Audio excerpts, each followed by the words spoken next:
Hello, guys. Good morning to all of you.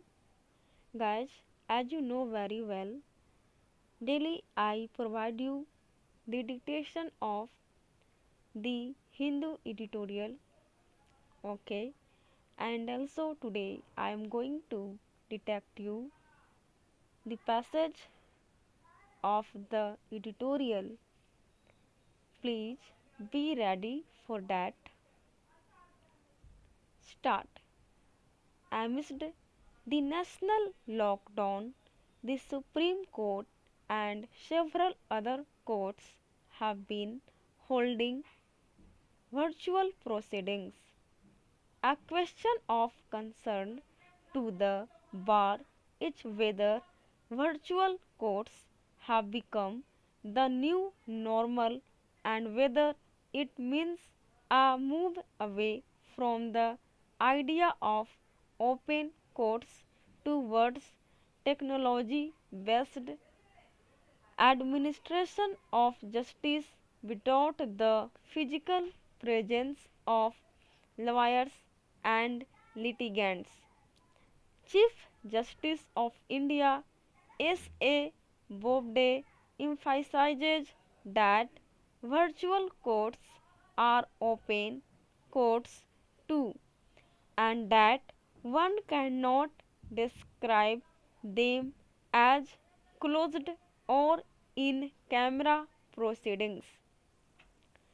The correct way of framing the difference, he says, is to call them virtual courts as distinct from courts in congregation. A three-judge bench headed by the CJI in an order earlier this month laid down broad norms for courts using video conferencing and ratified the validity of virtual judicial proceedings. Two aspects are not in dispute: the vital necessity to keep the courts open even during a national lockdown so that access to justice is not denied to anyone, and second, the need to maintain physical distancing.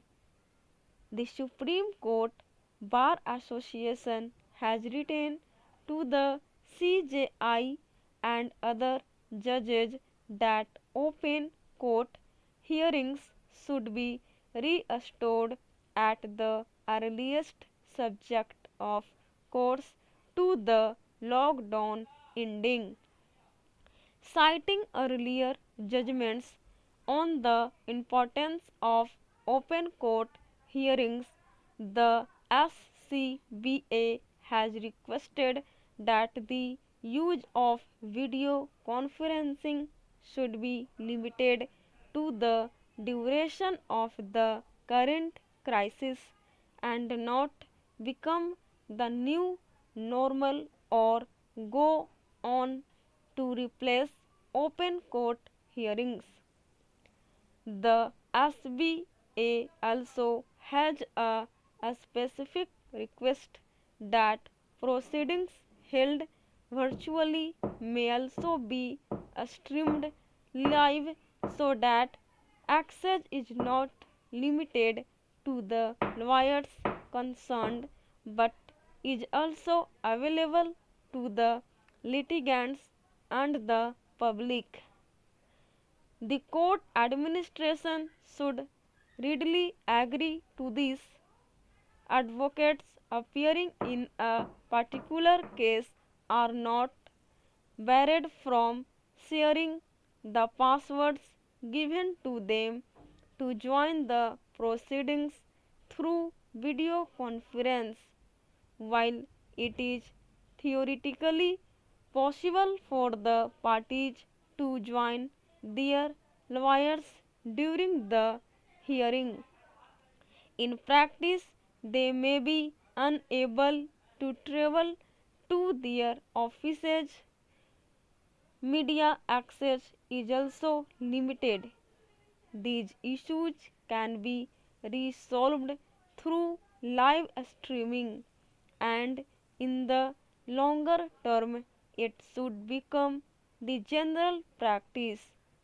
As the use of technology is stepped up, courts should consider other steps that will speed up the judicial process and reduce courtroom crowding.